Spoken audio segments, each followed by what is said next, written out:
ये बहुत पुराना तरीका है जिसको नॉन काइनेटिक वॉरफेयर भी कहा जाता है। यानी इसके अंदर कोई बम धमाका नहीं होता है, कोई खून खराबा नहीं होता है, ना कोई आवाज़ होती है, लेकिन आपको नुकसान पूरा करने की कोशिश की जाती है।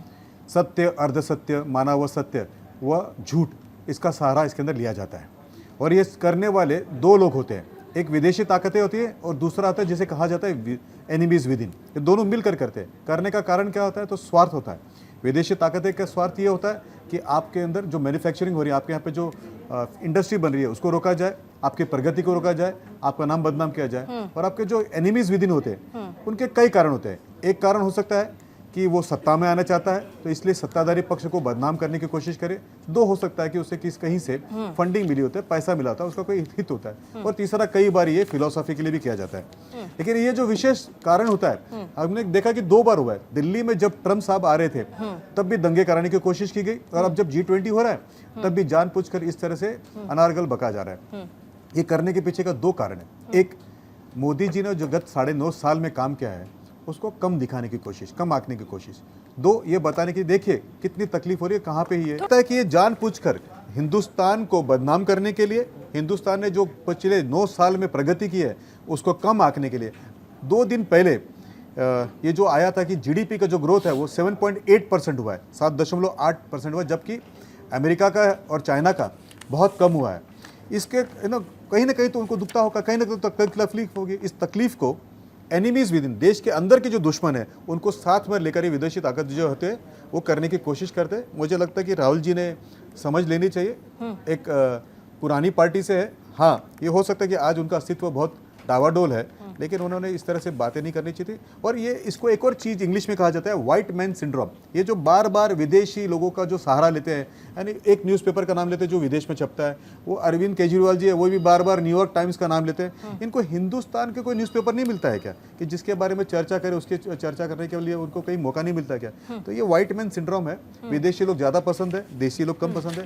इसरो का जब चंद्रयान जाता है तो वो किसी ने लिखा कि भाई अब चंद्रमा पे भेजने के लिए तो पैसे हैं लेकिन गरीबों के लिए कोई पैसा नहीं है। भाई ये भी तो चर्चा करिए कि 80 करोड़ लोगों को मुफ्त राशन मिल रहा है।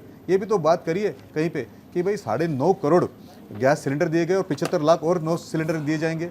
करीब 9-10 करोड़ टॉयलेट्स दिए गए मुफ्त में, मनरेगा के नीचे काम किया गया। तो इसके बारे में चर्चा नहीं करेंगे, लेकिन जानबूझकर आपको राह से भटकाने के लिए, विषय को हटाने के लिए। और एक अंत में 2 लाइन में आपको बताऊंगा जिससे आपको पता चलेगा। किसी ऑर्गेनाइजेशन ने कोई हैप्पीनेस इंडेक्स निकाला है जिसके अंदर भारत जो है वो 80वां नंबर, 100वां नंबर ऐसे कुछ बताया, लेकिन हंसी की बात यह कि उसके अंदर अफगानिस्तान हमसे आगे है। अब ये उनका इंटेंशन देखिए कि करते समय वो ये भी बुद्धि नहीं लगाते हैं कि झूठ भी अगर बोलना हो तो थोड़ा तरीके से बोले ताकि हम लोग उसको मान तो ले। ये वो लोग हैं जिन्होंने दुनिया पर राज किया, ये दुनिया को अपने गुलाम समझते हैं, उपनिवेशी काल से आते हैं, उपनिवेशी मानसिकता से आते हैं। तो इन लोगों का हमने विरोध करना चाहिए।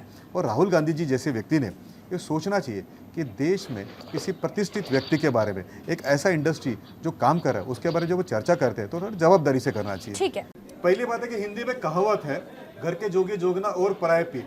यानी अगर अपने परिवार में से कोई जोगी बनता है तो लोग उसे भिखारी, काम करने की इच्छा नहीं है, ये तो ऐसी तरह से मुंह फेर लेता है, ये कहता है। और कोई भी बंदा अगर बाहर से आए तो उसको पीर बुलाने की कोशिश करते हैं। जब हमारे घर का कोई उद्योगपति अच्छी तरीके से काम करे, बड़ा उद्योग खड़ा करे, लोगों को नौकरी दे, देश के जीडीपी में कंट्रीब्यूट करे, तो हम उसको नाम रखने की कोशिश करते हैं। लेकिन अगर वही विदेशी कोई कंपनी आए और वो काम करे तो हम उसको खुले हाथ से लेते हैं। एक सिंड्रोम है, इसको व्हाइट मैन सिंड्रोम कर लीजिए या इन्फेरिटी कॉम्प्लेक्स कह दीजिए, ये मैं आप पर छोड़ता हूँ। लेकिन अगर राहुल जी को इतना ही अडानी जी के बारे में कहना था तो अडानी जी के कई सारे प्रोजेक्ट है छत्तीसगढ़ में, हिमाचल में, राजस्थान में, रोक दे उनको, उनके ऊपर इंक्वायरी करे। अच्छा, और अगर उनको इतना ही तकलीफ था तो उनके जो साथी है गहलोत जी, शरद पवार जी, ममता जी, जो उनके साथ में फोटो निकालते हैं, हाथ मिलते हैं, उनके घर जाते हैं, उनको घर पे बुलाते हैं, उनको कहे कि भाई आपको INDA में रहना है तो इनके साथ में ना रहे, तब तो फोटो निकालने में बड़ी खुशी होती है। तीसरी बात है, आपने कहा था कि इंदिरा जी का अच्छा कार्यकाल रहा था और केवल एक उसमें इमरजेंसी एक ब्लैक स्पॉट था, तो मैं शायद आपको दुरुस्त करने की कोशिश करूंगा। आपको एक चीज बताऊं कि हिंदुस्तान में एयरफोर्स से अपने ही सिटीजन पे एक ही बार ही वार हुआ था, केवल एक ही बार हमला हुआ था। वो हुआ था 5 मार्च 1966 को। इंदिरा जी ने हिंदुस्तान के जनता के ऊपर एयरफोर्स का इस्तेमाल करते हुए अटैक किया हुआ था, वो आइजॉल में किया था। तो उनकी जो मानसिकता थी उस तरह से थी, लोगों को देखने का नजरिया अलग था।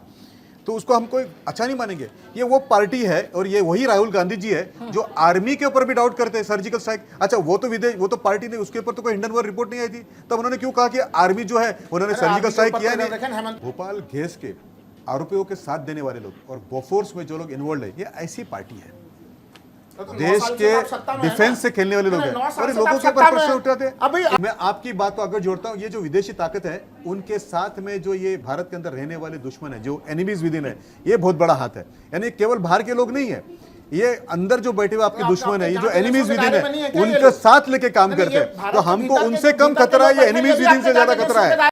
प्रीति जी, एक कहावत है कि कौन बोल रहा है, अगर साफ सुथरी जो छवि वाला व्यक्ति अगर कहे तो सही भी है।